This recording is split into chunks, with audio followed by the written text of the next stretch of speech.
talking about the history. I'm over here. Turn round, I'm over here. That's me, in that little boat. Because the hero I'm talking about today arrived here, Pevensey Bay, near Hastings, with about 700 other little boats. And he changed the course of history. In just a few months, he transformed England. Who am I talking about? He landed right here, just like this.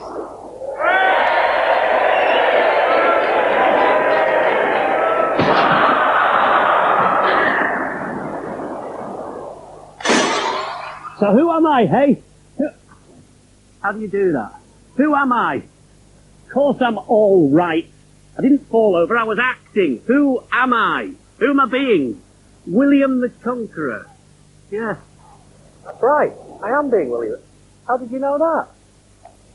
You've got a costume. Give it to me. Right.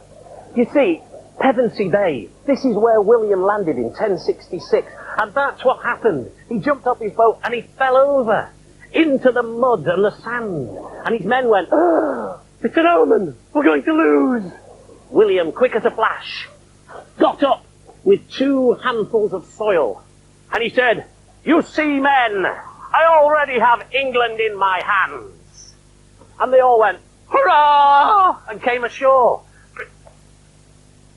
Yeah, right. All those boats lined up here.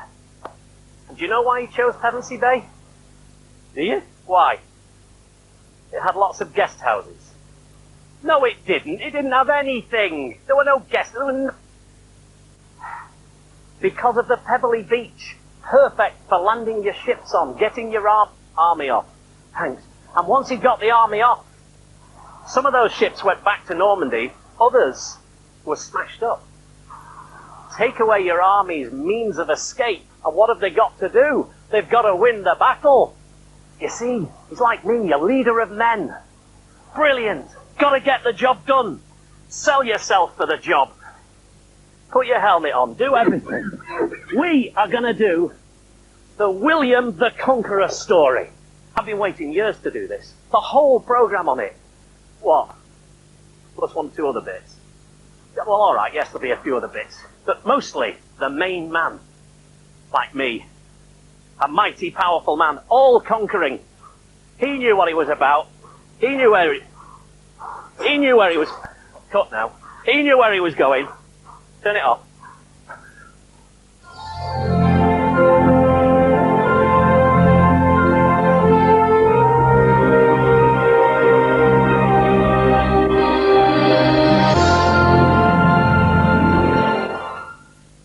I've been thinking about our landing, you know. It was brilliant, me getting off the boat and all that, but it wasn't quite authentic because this is Pevensey Castle, and it used to be on a peninsula, right on the peninsula, surrounded by water, the sea. And as you can see now, it's surrounded by land. So the sea has moved quite a lot. So he didn't exactly land where I said he landed, but it looked just like that when he did. Well, my costume, it's in the car. Hey, there's a part for you in this, you know. Yeah, you can play Godwinson. How's about that?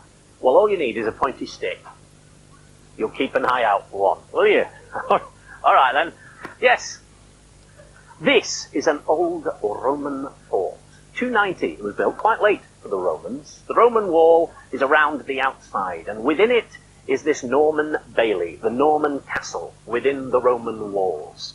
Not much is known about this place between the Romans and the Normans, except there was some sort of big trading company, and the Saxons came along and killed all the Britons. It's about all that's known. So, why did William come to Pevensey? Well, I'm going to tell you a story. You see, England was split. Half of the noblemen were Normans, and half of the noblemen were Anglo-Saxons. Edward the Confessor was on the throne. He didn't have an heir to the throne. So lots of people saw an opportunity. William, Duke of Normandy, saw an opportunity because he was vaguely related to Edward the Confessor. The Anglo-Saxons saw an opportunity because Edward was married to Edith, who was the sister of Harold Godwinson. Ah, right. So Harold thought he might become the king, and William thought he might become the king. Harold was actually sent to Normandy by Edward to go and see William. He was actually arrested in Flanders, and then William came and released him. But anyway, they fought side by side at Mont Saint-Michel, where Harold was terribly brave, and William presented him with a shield and a sword. You see, they respected one another. Yes, they did.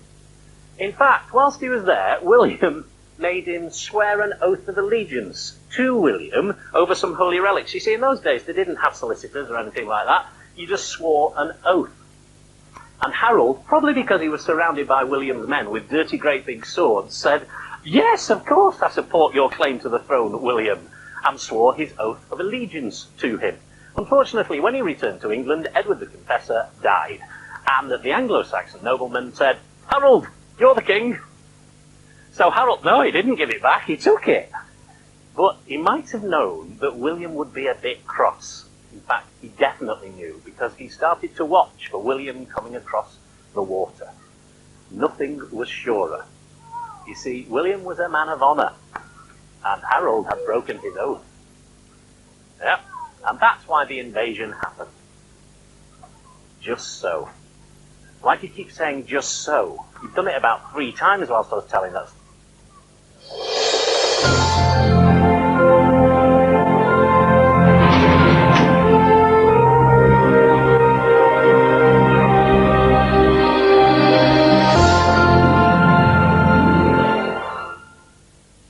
Look, I've got my costume. You brought me to Burwash. What's that got to do with the price of fish? I mean, just so. Yeah, you're saying that before. Just so a big house. Dead posh. It's where Kipling lived. What, Rudyard Kipling? I knew that. Of course I did. Yeah, I know lots about it. But we're doing William, so Rudyard Kipling. All right. He was born in Bombay in India. He was named Rudyard after Rudyard Lake, near Leek. I used to go sailing there when I was a kid. I knew that as well. It's where his parents became engaged, and that's why they named him that. He had a bad time at school here, then he went back to India, where he was writing for the Civil Military Gazette of Lahore in India. He said he was experimenting with the weight, colour, perfume, and attributes of words in relation to other words. I know. He came back to England, 1889, and he wrote Gunga Din, Jungle Book 2. Well, it was the second Jungle Book. I didn't know there was one, did you? I mean, of course I did. I knew that. That's right, yes. And then finally, in 1902, he settled here at Bateman's in Sussex. And he wrote the Just So stories. Oh, I get it now. And Puck of Pook's Hill and all that. Yeah. He didn't write 1066, though, did he? I did. So I'm going to do more on William.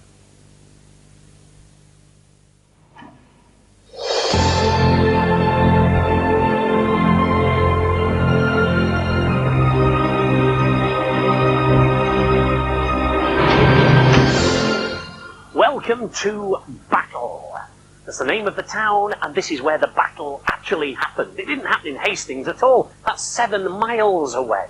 So the story so far, Harold's men have had to go up to Stamford Bridge, near York, and fight the King of Norway, King Hardrada, and his brother, Tostig, in a fierce battle. They win that battle and celebrate it in York. Whilst they're having a bit of vino, someone taps Harold on the shoulder and says, "William's arrived at Pevensey." Oh, flippin' heck. So they march them all the way down the country again. They get to London and... Yes, all right, they look stupid. They get to London, and Harold is advised by everybody to wait in London, get supplies together, because there are other armies coming to join his army, swell the numbers to take on William. And Harold says, "No, I'm going tomorrow morning." And he did. He set off for Hastings. He walked through the forest between London and Hastings and came out here on this little hill. Did he find a parking spot? No, he didn't, because he didn't need one. There was nothing here. It was just a forest. And there was a clearing. Swan Lake Hill. Swan Lake Hill. Swan Lake Hill. He said, "That ridge is perfect. I'll put my army along that ridge." And they settled down for the night before the battle. And what do the Anglo-Saxons, the Englishmen, what do they do the night before the battle? They drink and sing. Yeah, they do. That's exactly what they did. They were singing and drinking all night long. Perfect preparation for a battle, but very traditional. William's men would have been a little more cautious. After all, they're in a foreign country. They're a bit frightened. They don't know what to expect, but they've got God on their side. So they were probably doing a bit of praying and hoping it was all going to come out for the good. They set off the next morning, marching towards Harold's men. The battle is about to begin. And it's the top. Right, okay. That is the cross of the Knights of St. John, the Crusaders. You're getting your medieval all mixed up. Take that. Come on, I'll show you where the battle happened.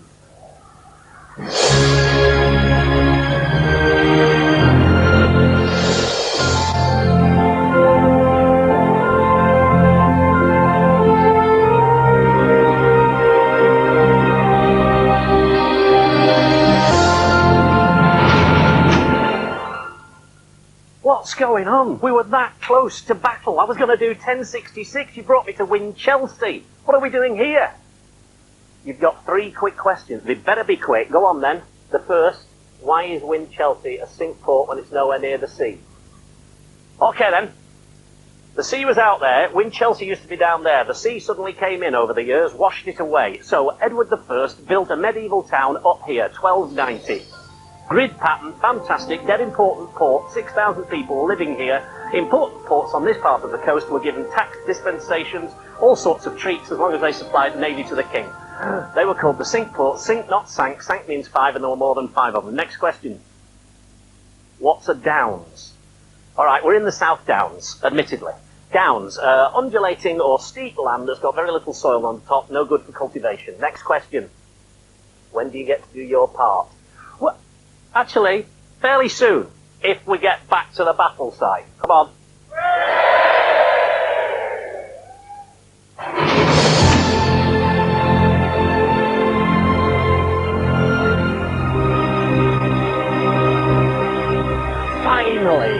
Finally, I get to do the Battle of Hastings properly. Well, nearly properly. Anyway, 1066, this is the field where it happened, the battle site. I want you to imagine the situation, right? William's men lined up down there. There's a bit of water. They were on the other side. Archers at the front. Infantry in the middle with their swords and their axes. And behind them, cavalry. William had cavalry. Harold didn't. Key factor. Up here, on top of this ridge, the ridge running along there, forget the buildings behind it, William built those later, a ridge with Harold's men all the way along it, and they formed a massive shield wall. Massive shields, not stupid little shields. Perhaps 10 men deep, right? Big shields going up like this, stopping the arrows raining down on top of them. Right. It's 9 o'clock in the morning. Because the whole of this battle lasted a day. It's like, a day at work. 9 in the morning till about tea time. That's what happened. 9 in the morning, the battle starts. It has to be said that at the beginning of the battle, it's going Harold's way.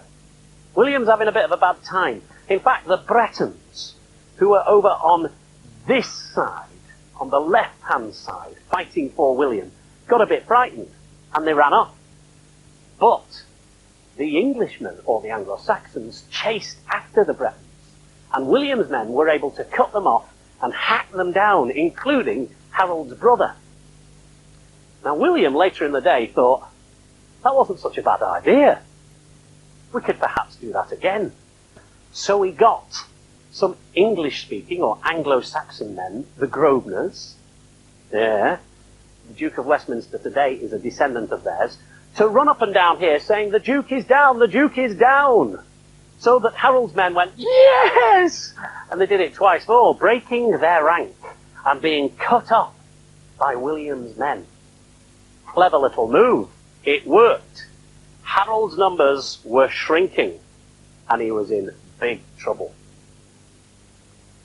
You get to do your part now. Well, actually, you do, yeah. You're made for it, especially with your name. Born to the role, then. Come on. So, the story of the battle as it continues. William's now beginning to do quite well, but his archers have run out of arrows. It's all right, it's something I need for your part. Okay? He comes up with a bit of a daring wheeze. He sends his archers forwards towards the battle to actually pick up their arrows by hand, the ones that they'd fired before. They go forward and do that. Now they can attack the line from the side as well as above. Harold's in big trouble. His personal bodyguards, the house skulls with these double-handed axes, they can't keep off the French swordsmen or the Norman cavalry. This is where your part starts. You're going to be Harold Godwinson. It's all right, it's an important part. He is really important. Lie down on the ground. Lie down on the ground. Harold Godwinson was King Harold, King of England for a very short while. So you're playing the king. You need this. I made this. It's about as good as your costume. And you need to stick it just above your eye. Go on. Not that eye. The other eye. That's it. Hold it there. Harold got hit by a stray arrow just above his eye. Probably blinded him. Certainly caused him a lot of discomfort. And then he was hacked by French swordsmen. You're dead now, but you get carried a little bit higher before you finally breathe your last breath. That's it, it's all over. I'm done. That's it. Very rude. Are you doing that to me? Oh, I see, the archery sign. Ah, yes, of course. Yeah, well, archery goes back 5,000 years. The Romans were brilliant at it. They were beaten by people who were even better at it, the Goths. And then you had the longbow, English longbow. We were great. But if you ever got caught by the French, they'd cut those 2 fingers off so you couldn't do the longbow anymore. So if you wanted to insult a Frenchman, you'd do the opposite of that to him. That's why we do it now. You're going to tell me about another William involved in archery. What's the apple got to do? Put it on the head. Yeah, now what do I do? Walk 10 yards that way. Okay.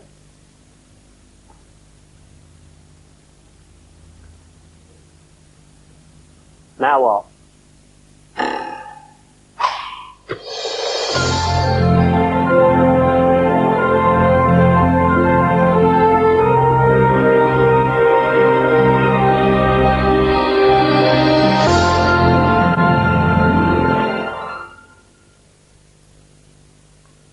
Very funny.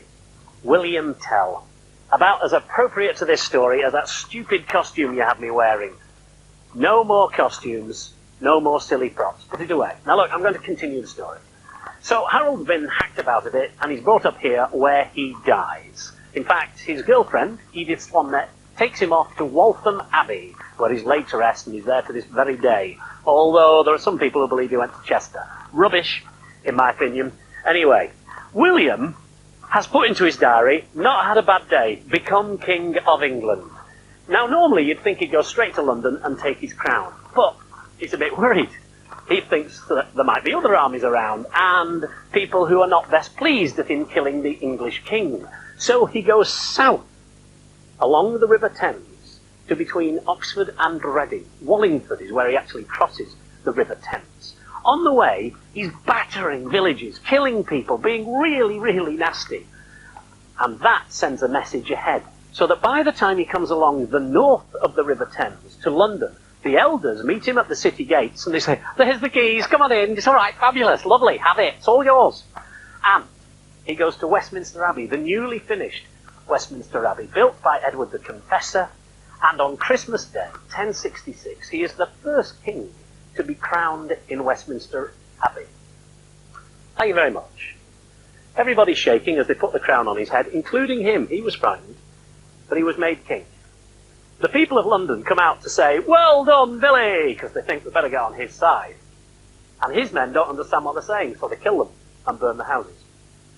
Back here, and all over England and all over France, he starts to build abbeys and cathedrals, because he had the Pope on his side for the battle, and he had to repay the Pope. He built one abbey here, at Battle. And he built it exactly where Harold died. You see, there was respect between the two. They knew one another, they respected one another. Built the abbey here. Right, that's about it, really. We are now sort of all descendants of Normans. It was ship to shore, Now it has to be shore to ship. You've got it arranged. Good.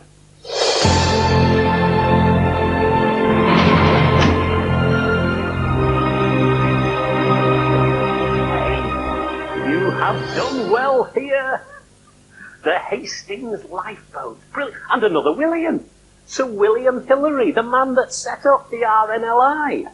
You see, he lived in Douglas, the Isle of Man, and he was sick of seeing wrecks all over the place. He'd personally saved about 500 lives, and he thought, we need a concerted effort, a united effort around the British Isles for saving lives.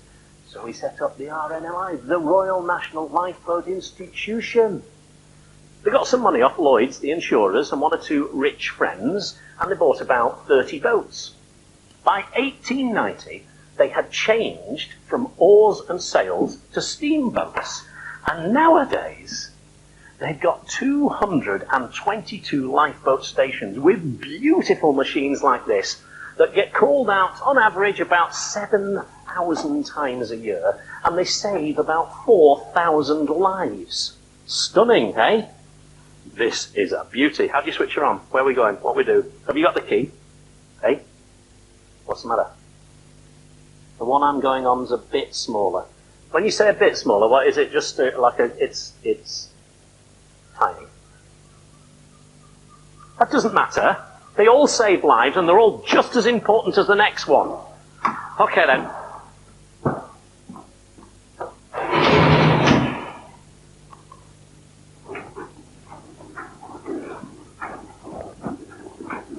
Come on, join in.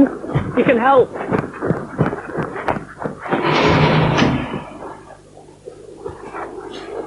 See, the big lifeboat, that goes out about, what, 20 times a year here? This one about 40. So it's dead important. You are coming, aren't you? What do you mean, no? What do you mean, no?